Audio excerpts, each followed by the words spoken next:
नमस्कार दोस्तों, स्वागत है आपका लर्निफाई की डेली कैप्सूल सीरीज में। इस सीरीज में हम देखने वाले हैं, अब प्रीलिम्स के 25 दिन बचे हैं, तो इन 25 दिन में हम यूपीएससी के पीवाईक्यूज के थ्रू हम इसमें जो है वो एनालिसिस करने वाले हैं एग्जाम का, और साथ ही साथ कुछ चीज़ें जो आपसे छूट गई हों जिन पर ज़्यादा ध्यान देना जरूरी है वो सब इसमें हम डिस्कस करने वाले हैं। तो आज जो है हम शुरुआत करने वाले हैं पॉलिटी से, और पॉलिटी में हम लाएंगे पहले पॉलिटिकल थियरी से। यहाँ से देखिए, हर साल एग्जाम में बहुत सारे क्वेश्चन, कभी कभी 2-3 क्वेश्चन भी पूछे जाते हैं, और वो ऐसे टॉपिक हैं जो नॉर्मल एम लक्ष्मीकांत बुक में नहीं मिलेंगे, और वो अक्सर बच्चे छोड़ के चले जाते हैं और फिर उनको सॉल्व करना बहुत टफ हो जाता है। तो आज जो है अपना है पहला दिन, और पहला दिन हम शुरुआत करने वाले हैं पॉलिटिकल थियरी से, पॉलिटी से। अगले जो अपना डेली कैप्सूल सीरीज का अगला लेक्चर होगा उसमें हम देखेंगे एनवायरनमेंट से रिलेटेड 10 क्वेश्चन देखेंगे, और आज के लेक्चर में मैं एक क्वेश्चन बोनस में भी आपके लेके आया हूँ, ठीक है। और कुछ ट्रिक्स भी बताऊंगा कि कैसे क्वेश्चंस जो है वो रिपीट होते हैं और कैसे आप उनको सॉल्व कर सकते हैं। तो चलिए शुरू कर लेते हैं आज का लेक्चर। और आज की लेक्चर में पहला ही क्वेश्चन जो है यहाँ से है, तो वो है सारभूत रूप में विधि की सम्यक प्रक्रिया का अभिप्राय क्या है। देखो, क्वेश्चन बड़ा इजी सा लगता है आपको, ये है ना। वैसे भी हंसा सर क्या कहते हैं कि simplest questions are the toughest question. जो सिंपल लगेगा वही सबसे टफ क्वेश्चन है, ठीक है। ड्यू प्रोसेस ऑफ लॉ, इसका मतलब क्या है। तो देखो, क्वेश्चंस तो कर लेंगे, पहले मैं आपको बता दूं। एक होता है ड्यू प्रोसेस ऑफ लॉ, एक होता है प्रोसीजर एस्टैब्लिश बाय लॉ, है ना। विधि द्वारा स्थापित प्रक्रिया और विधि की विधिवत प्रक्रिया या सम्यक प्रक्रिया, ये दो होते हैं कानून से संबंधित दो प्रावधान, हम या दो शब्दावलियां हम कह सकते हैं, दो रूल या लॉ हम ये कह सकते हैं। ड्यू प्रोसेस ऑफ लॉ, एक है procedure establish by law. Procedure establish by law का मतलब ये होता है, ये भारत में है, ये भारत में है ऐसा। इसका अर्थ यह है कि कानून के अनुसार अगर किसी की जान भी ली जा रही है या कानून के अनुसार कोई कार्य किया जा रहा है तो फिर वो उचित है। यानी कि कानून अगर उससे संबंध में है, चाहे वो कानून गलत है सही है इससे मतलब नहीं है, कानून अगर है तो फिर जो है वो आपको उस समय सजा मिल सकती है। जैसे मान लीजिए एलिमनी वाला जो है वो आपको चल रहा होगा कि किस प्रकार से चहल जो है उनकी पत्नी ने उनसे एलिमनी ले ली। भाई एलिमनी जो है नॉर्मली देखा जाए, अगर प्राकृतिक न्याय के सिद्धांत के अनुसार देखा जाए तो उन लोगों के लिए एलिमनी थी जो लोग सक्षम नहीं है और जो शादी के बाद में बहुत दुखी होते हैं, अपने बच्चों को पाल नहीं पाते, उनके लिए।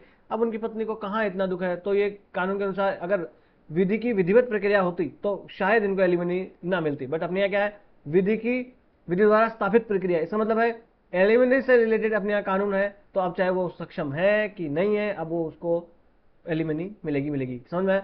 विधि की विधिवत प्रक्रिया जो है या सम्यक प्रक्रिया, इसमें क्या होता है कि कानून बनाया गया है इससे मतलब नहीं है, कानून अगर प्राकृतिक सिद्धांतों के, प्राकृतिक न्याय के सिद्धांत के विरोध में जाता है तो फिर वो कानून जो है, वैसे कानून को भी नल एंड वॉइड करार दिया जा सकता है। समझ आ रही है आपको बात? तो अब आ जाते हैं ड्यू प्रोसेस ऑफ लॉ के अंदर क्या है। नैसर्गिक न्याय का सिद्धांत, विधि द्वारा स्थापित पद्धति, विधि की निष्पक्ष प्रयुक्ति और विधि के समक्ष क्षमता। तो क्या होता है इसका मतलब? इसका मतलब होता है प्रिंसिपल ऑफ नेचुरल जस्टिस, यानी कि प्राकृतिक न्याय के सिद्धांतों के अनुसार अगर आप किसी विधि को लागू कर रहे हैं तो वही होती है ड्यू प्रोसेस ऑफ लॉ।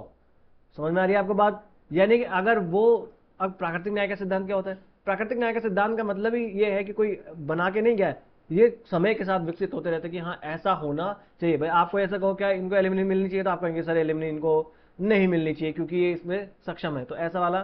समझ गए? तो पहला ऐसा देखो, इस राजनीतिक सिद्धांत जो है इनसे क्वेश्चन बनते हैं बहुत सारे। चलिए अगला क्वेश्चन, ये इसकी एक्सप्लेनेशन मैंने दे रखी है, आप जो है वो बैठ के आराम से देख लीजिएगा। टेलीग्राम पे भी इसकी एक्सप्लेनेशन मैंने पूरी दे रखी है, और मैं ये जो, अगर आप कहेंगे कमेंट बॉक्स में, तो मैं ये पीडीएफ जो है इसकी, ये भी मैं आपको वही प्रोवाइड करा दूंगा टेलीग्राम चैनल में। चलिए अगला क्वेश्चन आ जाता है, which one of the following statement best reflect the chief purpose of constitution of India.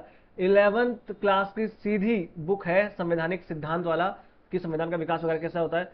First he chapter है, उस फर्स्ट ही चैप्टर में ये अच्छे से दिया हुआ है कि संविधान का उद्देश्य क्या है, वहां से ये क्वेश्चन है। और बच्चे अक्सर इन पॉलिटिक वाली इन बुक्स को जो है वो छोड़कर चले जाते हैं, खास कर से हिंदी मीडियम वाले बच्चे। तो संविधान के मुख्य प्रयोजन को सर्वोत्तम रूप से कौन प्रतिबिंबित करता है? यह आवश्यक विधियों के निर्माण के उद्देश्य का निर्धारण करता है, या राजनीतिक पदों और सरकार के सृजन को सक्षम बनाता है, अगला, ये सरकार की शक्तियों को परिभाषित और सीमाबद्ध करता है। ये सामाजिक न्याय, सामाजिक समता और सामाजिक सुरक्षा को प्रतिभूत करता है। बताओ क्या आंसर होना चाहिए इसका आपके दोनों? पहले आप सोचो क्या आंसर है, मैं तो बताऊंगा ही कि इसका आंसर क्या होने वाला है। इसका आंसर होगा, ये सरकार की शक्तियों को परिभाषित करता है और सीमाबद्ध करता है। उस चैप्टर में अच्छे से कहानी के तौर पर बता रखा है कि अगर सरकार की शक्तियों पर कोई सीमा ही नहीं होगी तो सरकार तो अपनी मन मर्जी का कार्य करेगी, और उसी मन मर्जी को रोकने के लिए ही अपने पास क्या है, संविधान है। क्या है? संविधान है। अनुच्छेद 13 बताता है ना कि अनुच्छेद 13 के विरोध में जो भी कानून जाएगा सुप्रीम कोर्ट उनको नल एंड वॉइड करार दे सकता है, और अनुच्छेद 226 के अनुसार हाई कोर्ट उसको नल एंड वॉइड करार दे सकता है। तो कॉन्स्टिट्यूशन का चीफ पर्पस क्या होगा यहाँ पर? चीफ पर्पस ये होगा कि सरकार की शक्तियों को यहाँ पर परिभाषित करना और उसकी सीमा जो है उसको सीमाबद्ध करना, उसकी शक्तियों को। हालांकि देखो, विधि का निर्माण वगैरह इनमें भी ये हल्के हल्के उद्देश्य तो ये भी इनके, पर मेन इसका आंसर क्या होने वाला है, ये होने वाला है। ये 11th क्लास का ये चैप्टर आप जाके पढ़ेंगे तो आप अवश्य ये क्वेश्चन सॉल्व कर पाएंगे। ये यहाँ पर मैंने एक्सप्लेनेशन इसकी दे रखी है, आप देख लीजिएगा। यहाँ पर देखिए, यही रहा संविधान क्यों और कैसे, ये चैप्टर है एनसीईआरटी का, ये आप पढ़ेंगे। संविधान तालमेल बढ़ाना और भरोसा दिलाना, हमें संविधान की आवश्यकता क्यों है, ऐसा जब ये पूरा चैप्टर है कहानी की जैसे जब आप पढ़ेंगे तो आपको अच्छे से समझ में आएगा कि हाँ क्या इसका आंसर होने वाला था। आ जाते हैं अगला question, question number 3। Which one of the following best define the term state. अब देखो, स्टेट का मतलब यह यूपी और एमपी वाला नहीं है, यहाँ नेशन स्टेट वाली बात हो रही है। किसकी? नेशन स्टेट वाली बात हो रही है। ऐसे क्वेश्चन देखने में कितना इजी लग रहा है, पर यह बहुत टफ क्वेश्चन है। तो क्या होगा? बाहरी नियंत्रण से स्वतंत्र एक निश्चित क्षेत्र पर स्थायी रूप से रहने वाले व्यक्तियों का समुदाय जिसके पास एक संगठित सरकार होती है। अगला, खा, एक निश्चित क्षेत्र के राजनीतिक रूप से संगठित लोग जिनके पास उन पर शासन करने वाले कानून की व्यवस्था बनाए रखने और उनके प्राकृतिक अधिकारों की रक्षा करने और उनके जीविका के साधनों की रक्षा करने का प्राधिकार होता है। बहुत से व्यक्ति जो एक निश्चित क्षेत्र में बहुत लंबे समय से अपनी संस्कृति, परंपरा और सरकार के साथ रह रहे हैं। एक ऐसा समाज जो निश्चित क्षेत्र में स्थायी रूप से रहता है जिसमें केंद्रीय प्राधिकारी के प्रति उत्तरदायी एक कार्यकारी और एक स्वतंत्र न्यायपालिका होती है। बताओ राज्य का मतलब ही क्या है यहाँ पर? बेसिक सा क्वेश्चन है बट बहुत टफ है। सिंपलेस्ट क्वेश्चन पास है, टफेस्ट क्वेश्चन, ये मैंने आपको पहले ही बताया है। आंसर सर आपको यही कहते रहते हैं। तो बताओ क्या आंसर होने वाला है आपके अकॉर्डिंग? इसका आंसर होने वाला है इसका ए। आंसर क्या होगा इसका? ए। क्योंकि राज्य की डेफिनेशन के लिए आपको क्या चाहिए? राज्य की अवधारणा के लिए आपको चाहिए एक तो क्षेत्र, एक इलाका होना चाहिए अगर किसी को एक स्टेट कहना हो। फिर उसमें एक जनसंख्या रहनी चाहिए, पॉपुलेशन, उस क्षेत्र में स्थायी रूप से एक जनसंख्या निवास करनी चाहिए। वहां की एक सरकार होनी चाहिए, गवर्नमेंट होनी चाहिए जो कि संप्रभु हो। संप्रभु होने का मतलब है वो अपने आंतरिक निर्णय लेने में और बाह्य निर्णय लेने में, यानी इंटरनल और एक्सटर्नल डिसीजन में वो स्वतंत्र रहे, किसी और देश से उसको पूछने की जरूरत नहीं है। तो संप्रभुता होना भी किसी एक स्टेट होने के लिए डेफिनेशन होना जरूरी है। फिर उसे मान्यता भी मिली होनी चाहिए, है ना, अंतर्राष्ट्रीय व्यवस्था के तहत उसे मान्यता भी मिली होनी चाहिए, तब जाके कोई एक स्टेट बनता है, तब हम किसी स्टेट कह सकते। क्या जो है तालिबान जो था, तालिबान को क्या हम स्टेट कह सकते थे?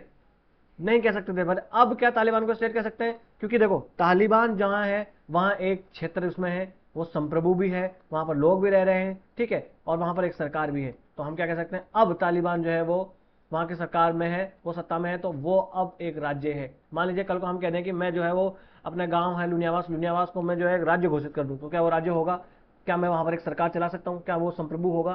क्या मैं अपने निर्णय जो है वो एक्सटर्नल निर्णय ले सकता हूं? तो नहीं होगा वो ऐसा। समझ में आ जाए आपको बात? अगला 4th क्वेश्चन पर आ जाते हैं। चलिए पेन चेंज कर लें। अगला 4th क्वेश्चन पर हम आ जाते हैं। Which one of the following factor constitutes the best safeguard of liberty in A liberal democracy? स्वतंत्रता बनी रहेगी, ये क्या, कौन सी इनमें से चीज जो है वो सुनिश्चित करेगी कि स्वतंत्रता जो है वो बनी रहेगी एक लोकतंत्र में? देखो ये यहां पर डिक्टेटरशिप का नाम इसने नहीं लिया है, डिक्टेटरशिप में स्वतंत्रता नहीं होगी आपके पास। तो स्वतंत्रता भी कहां होगी? जहां पर लोकतंत्र होगा, और लोकतंत्र में देखिए कानून वगैरह होते हैं ना, तभी है। अब डिक्टेटरशिप जहां पर है वहां पर आपके पास कोई स्वतंत्रता नहीं होगी, क्योंकि वहां पर कोई कानून भी नहीं होगा। कानून वही होगा जो डिक्टेटर कह दे। तो कानून जब तक नहीं है तब तक आपके पास स्वतंत्रता भी नहीं होगी। स्वतंत्रता होने के लिए भी कानून होना चाहिए, पर वो कानून जो है वो लिमिटेड होने चाहिए। क्या होने चाहिए? वो गवर्नमेंट जो है वो लिमिटेड होनी चाहिए। किससे लिमिटेड होनी चाहिए? संविधान से वो लिमिटेड होनी चाहिए, संविधान के प्रावधानों द्वारा वो सीमित होनी चाहिए उसकी शक्तियां। यानी कि देखो भारत में कानून है, तो भारत में एक लोकतंत्र है, कुल कानून है, बहुत सारे कानून अपने यहाँ बनाएंगे, पर वो कानून किसके उसमें होने चाहिए, वो कानून होने चाहिए अनुच्छेद 13 से मिलते जुलते होने चाहिए। हम कहें कि अनुच्छेद 13 का उल्लंघन उन्हें नहीं करना चाहिए। अगर उसने अनुच्छेद 13 और संविधान के प्रावधानों का उल्लंघन किया तो फिर वो कानून नल एंड वॉइड करार दे दिए जाएंगे। तो आप समझ पा रहे हैं कौन सा कारक ऐसा होगा जो लिबर्टी यानी स्वतंत्रता आपको सुरक्षित रख पाएगा। और स्वतंत्रता का अर्थ क्या होता है, देखो यहां से छोटा छोटा वर्ड है पर इनसे क्वेश्चन बनता है। स्वतंत्रता का अर्थ है कि आप पर कोई बाह्य रिस्ट्रिक्शंस, बाह्य दबाव आप पर नहीं है, आप पर कोई रोक टोक नहीं है, और आप अपने जो आपका व्यक्तित्व है उसका पूर्ण विकास कर पाए, ये होता है स्वतंत्रता, है ना। पर देखो मैं कह रहा हूं बाह्य आपके ऊपर कोई रोक टोक नहीं होनी चाहिए, इसका मतलब ये नहीं कि आप एकदम स्वतंत्र है। बाह्य रोक टोक का मतलब युक्त प्रतिबंध होने चाहिए, पर आप अपने एक व्यक्तित्व का संपूर्ण विकास कर सके। यानी अगर आप पढ़ना चाहे तो पढ़ सके, आप इलाज करना चाहे तो इलाज करा सके, घूमना चाहे तो घूम सके, ठीक है ना, ऐसा होना चाहिए। तो इनमें से जो है वो कौन सा आपकी स्वतंत्रता को सुनिश्चित करेगा? क्या एक प्रतिबद्ध न्यायपालिका? बिल्कुल प्रतिबद्ध न्यायपालिका होनी चाहिए, पर क्या एक प्रतिबद्ध न्यायपालिका होगी वो आपकी स्वतंत्रता को सुनिश्चित कर पाएगी? भाई सरकार मान लीजिए अगर ज्यादा पावरफुल होगी तो प्रतिबद्ध न्यायपालिका क्या कर लेगी? अकेली। अगला, शक्तियों का केंद्रीकरण। अगर शक्तियों का केंद्रीकरण ही हो गया एक जगह सरकार के पास में, तो फिर तो आपकी स्वतंत्रता सुरक्षित नहीं रह पाएगी। भाई इमरजेंसी के टाइम में क्या हुआ था, सारी शक्तियां ले ली इंदिरा गांधी ने अपने पास में, तो क्या वहां पर आपकी स्वतंत्रता थी? सुरक्षित नहीं थी। बहुत सारे लोगों को जेल में डाला गया, बहुत सारे लोग जेल में मर गए, और आज के जो बहुत बड़े नेता हैं वो सबसे बड़े बड़े जितने भी नेता वो सारे इमरजेंसी के टाइम में जेल में थे। तो ये स्वतंत्रता तो आपकी सुनिश्चित नहीं हुई। अगला, निर्वाचित सरकार। तो भाई इंदिरा गांधी की सरकार भी तो निर्वाचित सरकार थी, तो निर्वाचित सरकार होना क्या जरूरी है कि आपकी स्वतंत्रता सुनिश्चित कर देगा? नहीं, निर्वाचित सरकार तो निरंकुश भी हो सकती है। तो क्या चाहिए? शक्ति का पृथक्करण चाहिए। शक्ति का पृथक्करण जब होगा तब आपकी शक्ति सुनिश्चित रहेगी, आपकी स्वतंत्रता सुनिश्चित की जा सकेगी। जैसे शक्ति का पृथक्करण में क्या आ गया, यहां पर आ गया भाई साहब अपना विधायिका, अपने कार्यपालिका और न्यायपालिका। अब इनमें शक्तियों का पृथक्करण होगा तो सब अपना अपना काम करेंगे। विधायिका कोई गलत काम बनाएगी, न्यायपालिका टोक देगी। विधायिका जो है, कार्यपालिका कुछ भी उल्टा सीधा काम करेगी, विधायिका टोक देगी। तो इस प्रकार से न्यायपालिका कुछ काम करेगी तो विधायिका जो है इनके प्रति लाएगी अविश्वास प्रस्ताव, सॉरी माफ कीजिएगा, महाभियोग प्रस्ताव, और इनको हटा देगी। तो ऐसा तब आपकी शक्ति या आपकी स्वतंत्रता जो है वो सुनिश्चित हो सकती है। अगला क्वेश्चन आ जाता है अपना क्वेश्चन नंबर 5, 2021। देखना क्वेश्चन भी अभी लेटेस्ट पूछे गए, और एक ही साल में कितने सारे क्वेश्चन है। देखो ये क्वेश्चन कब है? 2021। ये क्वेश्चन कब है? 2021। देख रहे हैं आप कितने सारे क्वेश्चन पूछे गए। तो फिफ्थ क्वेश्चन क्या है? संवैधानिक सरकार का मतलब क्या है? देखो संवैधानिक सरकार का मतलब क्या है, अभी देखो, अभी क्वेश्चन क्या था, पीछे एक क्वेश्चन गया अभी,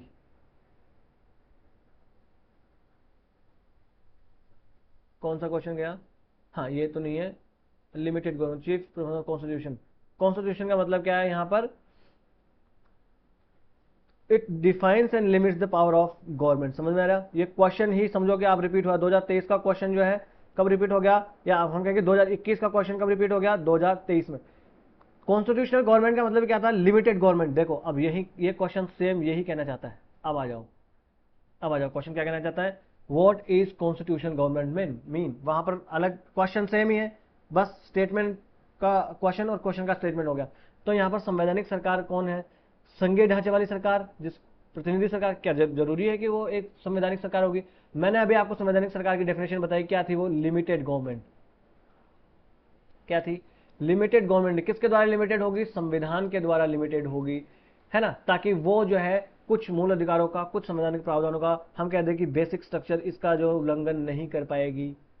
बेसिक स्ट्रक्चर कब आया था? 1973, 24 अप्रैल 1973, केशवानंद केस, केशवानंद भारती केस जो था, इसमें भारती वर्सेस केरल मामला जो था, इसमें आया था। ये होती है लिमिटेड गवर्नमेंट, ये होती है कॉन्स्टिट्यूशनल गवर्नमेंट। तो अब देखो इसका मतलब क्या है?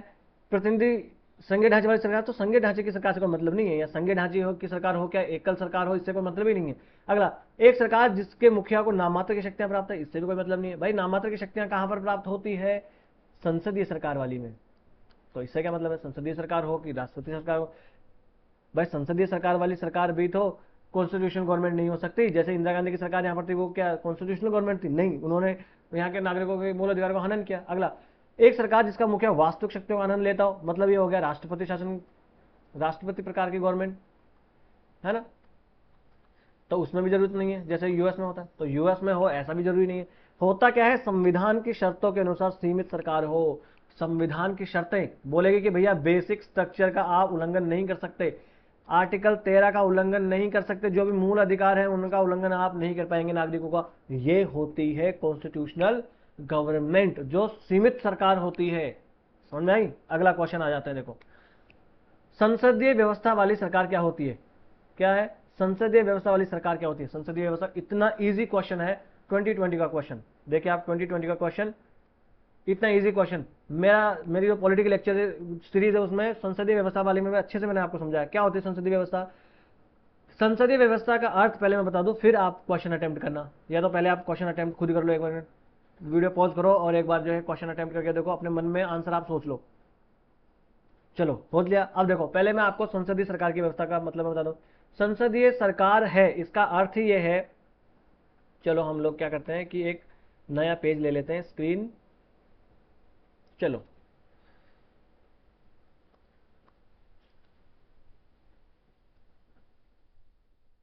चलिए जी, चलिए चलिए, संसदीय सरकार क्या होगी संसदीय सरकार। ये पेन ठीक से दिखेगा नहीं, पेन हम दूसरा लेते हैं। चलिए, संसदीय सरकार जो है इसमें क्या होता है कि देखो संसद इधर है और यहां है सरकार।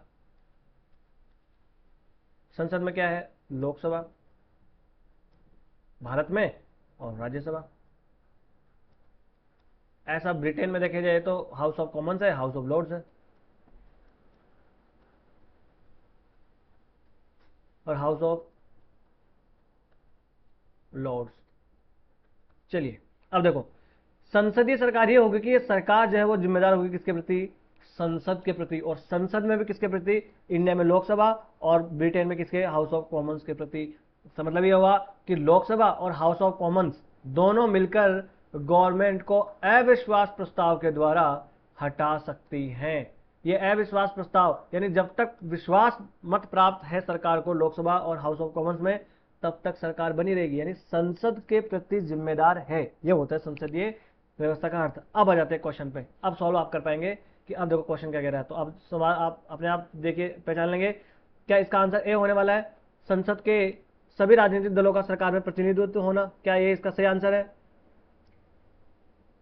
क्या है इसका ये सही आंसर? अगला, सरकार संसद के प्रति उत्तरदायी होती है, उसके द्वारा हटाई जा सकती है। देखिए देख पा रहे हैं आप बी में, संसद के प्रति उत्तरदायी होते हैं। देखो एग्जाम में अगर लोकसभा मेंशन हो तो आप क्या लगाएंगे, लोकसभा, एग्जैक्ट लोकसभा के प्रति उत्तरदायी होती है, राज्यसभा के प्रति नहीं। और अगर लोकसभा नहीं मेंशन है, संसद मेंशन है, तब भी आप आंसर लगाएंगे। अब बाकी के ये नहीं है। समझ में आ रही है आपको बात?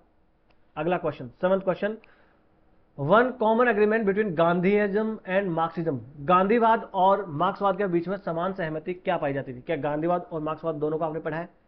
अगर आपने ये नहीं पढ़ा और आप प्रीलिम्स का एग्जाम देने जा रहे हैं तो गलती कर रहे हैं आप, समझे ना, क्योंकि मेंस के लिए ये ऐसे टॉपिक हैं जहां से क्वेश्चन बनते हैं। गांधीवाद में अम्बेडकरवाद में फर्क क्या है, गांधी जी में और नेहरू जी में क्या फर्क थे, सुभाष चंद्र बोस और नेहरू जी में क्या फर्क थे, यहां से क्वेश्चन ऑलरेडी प्रीलिम्स में और मेंस में बने। तो गांधी जी जो थे, गांधी जी क्या कहते थे?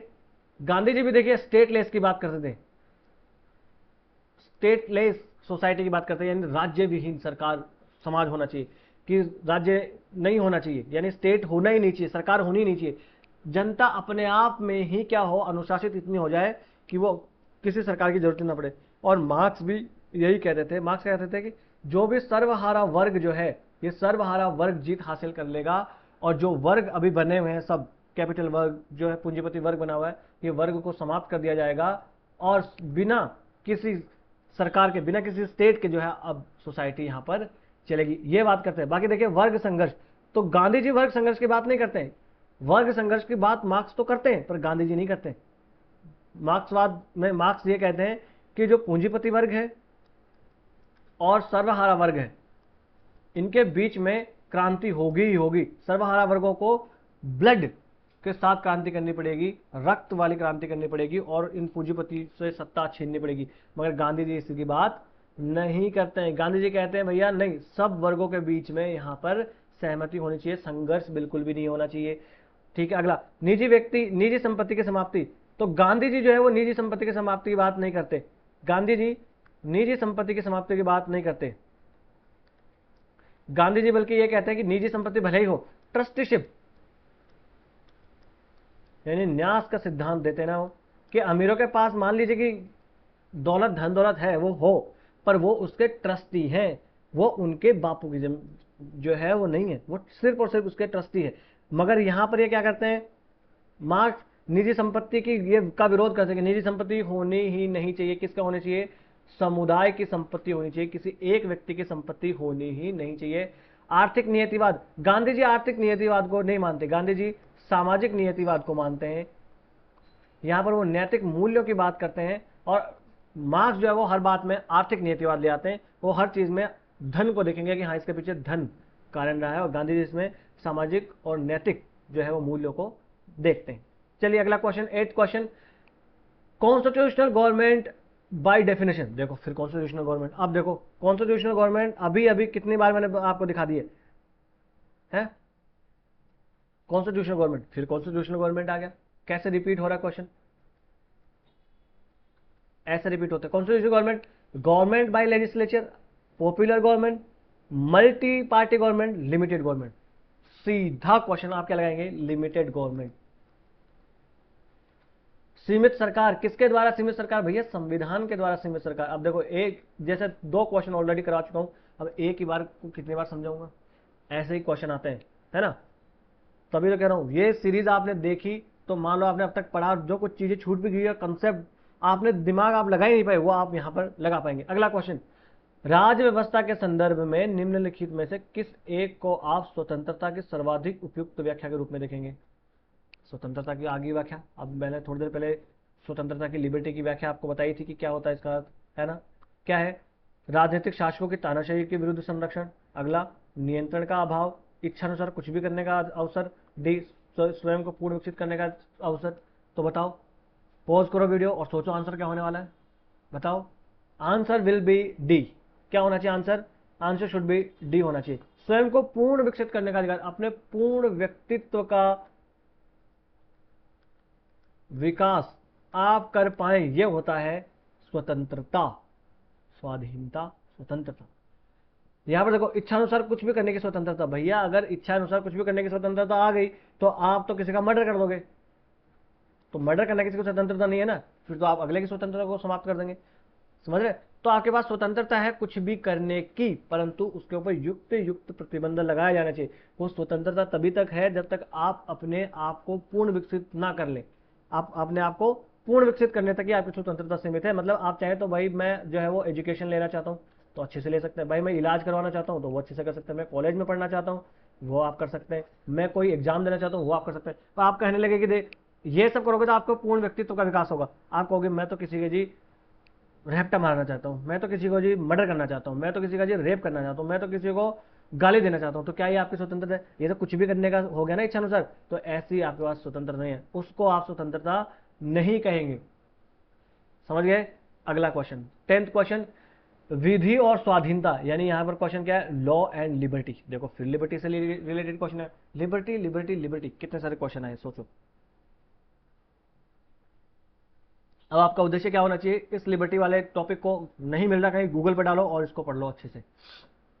बाकी की पीवाईक्यूज तो मैंने आपको करवाई दिए हैं, ठीक है। तो देखो यहां पर क्या है, यदि विधियां अधिक हो तो स्वाधीनता कम होगी, यानी अगर बहुत सारे कानून बना दिए जाए तो आपकी विधि कम होगी। अगला, यदि विधि नहीं है तो स्वाधीनता भी नहीं है, मतलब कोई कानून नहीं है तो फिर आपकी स्वतंत्रता भी नहीं होगी। अगला, यदि स्वाधीनता है तो विधि निर्माण जनता को करना होगा, यानी अगर आपके पास लिबर्टी है तो फिर जनता कानून बनाएगी। अगला, यदि विधि परिवर्तन बार बार होता है तो स्वाधीनता के लिए खतरा है, अगर बार बार कानून चेंज होता रहेगा तो आपकी स्वतंत्रता के लिए खतरा है। बताओ क्या होना चाहिए इसका आंसर, वीडियो पॉज करो और आंसर बताओ। सबसे पहले आप बच्चे जाते हैं ए ऑप्शन पे, यदि विधियां अधिक होती है तो स्वाधीनता कम होती है। देखो ये वाली बात वैसे देखा जाए तो सही है कि बहुत सारे कानून अगर बना दिए जाएंगे, बहुत सारे कानून अगर बना दिए जाएंगे तो आपकी स्वतंत्रताएं जो है वो सीमित हो जाएंगी। पर मैं आपको बता रहा हूं कि सरकार एक कॉन्स्टिट्यूशनल गवर्नमेंट वही है जो लिमिटेड है। लिमिटेड किसके से है? वो लिमिटेड है संविधान के प्रावधानों से। तो जब तक संविधान के प्रावधानों से लिमिटेड गवर्नमेंट है, तब तक कितने भी कानून बनाए, आपकी स्वाधीनता कम नहीं होने वाली है। समझ रहे हैं आप बात? पर एक चीज है, अगर विधि नहीं रही, यानी कोई कानून ही नहीं रहा, तो फिर आपकी स्वाधीनता और स्वतंत्रता भी नहीं बच पाएगी, कंप्लीट लॉलेसनेस हो जाए। तो क्या आपकी स्वतंत्रता बनी रहेगी? भाई आपकी स्वतंत्रता है कि मैं जी पढ़ना चाहता हूं, मैं जी एग्जाम देना चाहता हूं, ये आपकी स्वतंत्रता है। अब कोई कानून ही नहीं है तो क्या आप पढ़ पाएंगे? गरीब आदमी तो पढ़ ही नहीं पाएगा, अमीर अमीर आदमी पढ़ लेगा।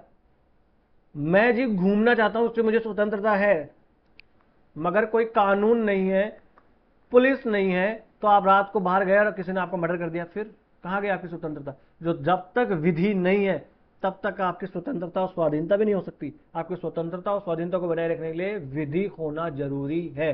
समझ में आई बात? बिल्कुल। एक्सप्लेनेशन अब मैं आपको दे दूंगा टेलीग्राम पे, चैनल पे जाओगे एक्सप्लेनेशन इसकी मिल जाएगी। अगला बोनस क्वेश्चन आज का।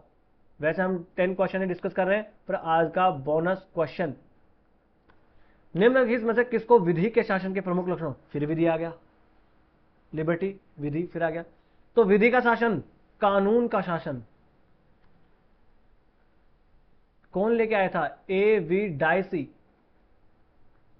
ये लेके आए कानून का शासन। क्या होता है कानून का शासन? कानून का शासन में ये कहते हैं, एक तो ये कहते हैं विधि के समक्ष क्षमता, एक ये कहते हैं विधि का समान संरक्षण,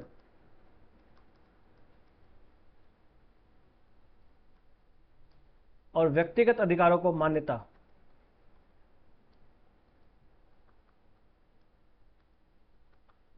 व्यक्तिगत अधिकारों को मान्यता, ये तीन एविडेंस से तीन लक्षण बताते हैं। विधि के समक्ष क्षमता मतलब एक, विधि के सामने सब समान है, गरीब अमीर, गोरा काला, मोटा पतला, लूला लंगड़ा, सब बराबर है। ठीक है, ये हमने कहां से ली है? ये हमने ली है ब्रिटेन से। विधि का समान संरक्षण यानी समान लोगों के समान व्यवहार, यानी कि अगर कोई व्यक्ति एक एक तो भैया जी हम कहते हैं कि किसी लंगड़े आदमी को दौड़ा दे और एक सही अट्ठे कट्टे आदमी को दौड़ा दे, तो आप कहोगे विधि के समक्ष तो समान है जी, कानून के समक्ष तो सब बराबर है, कोई लूला हो, कोई लंगड़ा हो, कोई सही हो, ये तो काम। पर ये वाली क्या बात सही हुई? समान लोगों के साथ समान ट्रीटमेंट होना चाहिए। भाई वो लंगड़ा आदमी है, वो समान है ही नहीं। आपकी जगह मैं लंगड़ा शब्द वर्ड कर रहा हूँ, यूज कर रहा हूँ, पर मैं आपको समझाने के लिए कर रहा हूँ। आप लोगों को एग्जाम में ऐसा यूज नहीं करना। तो वो आदमी क्या उसके बराबर होगा? नहीं होगा। तो वो समान ही नहीं है तो फिर उसके साथ समान व्यवहार कैसे कर दिया जाएगा? जब महिलाएं समान ही नहीं है तो फिर उनके साथ समान व्यवहार कैसा होना चाहिए? जब SC ST वाले लोग समान ही नहीं है, OBC वाले लोग समान नहीं है, तो फिर उनके साथ समान कैसा व्यवहार होना चाहिए? उनके साथ तो असमान व्यवहार होना चाहिए, तभी तो रिजर्वेशन दिया जाता है मेरे भाइयों। समझ में आई बात? अगला व्यक्तिगत अधिकारों को मान्यता। व्यक्तिगत अधिकारों को मान्यता देखो अपने यहाँ नहीं है। व्यक्तिगत अधिकारों को मान्यता कहाँ है? ब्रिटेन वगैरह में व्यक्तिगत अधिकारों को मान्यता। व्यक्तिगत अधिकारों को मान्यता का मतलब क्या हो गया? संविधान जो है वो व्यक्तिगत अधिकारों का परिणाम है। समझ में आ रही है बात? और इंडिया में क्या है? अधिकार जो है वो संविधान का परिणाम है, यानी संविधान में जो जो लिखे गए वो अधिकार है, और ब्रिटेन में क्या है कि जो जो अधिकार है वो संविधान में लिखा गया। समझ आई आपको बात? चलिए अब देखो, ये मैंने आपको समझा दिया ब्रीफ में। अब आ जाओ विधि के शासन का अर्थ क्या हो गया? शक्तियों का परिसीमन, है ना, लिमिटेशन ऑफ पावर, बिल्कुल। इक्वलिटी बिफोर लॉ, कानून के समक्ष क्षमता बिल्कुल होना चाहिए।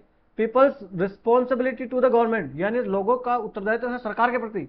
अगला स्वतंत्रता और नागरिक अधिकार, तो आपके पास स्वतंत्रता है, कुछ सिविल राइट्स भी है। क्या होना चाहिए इसका आंसर?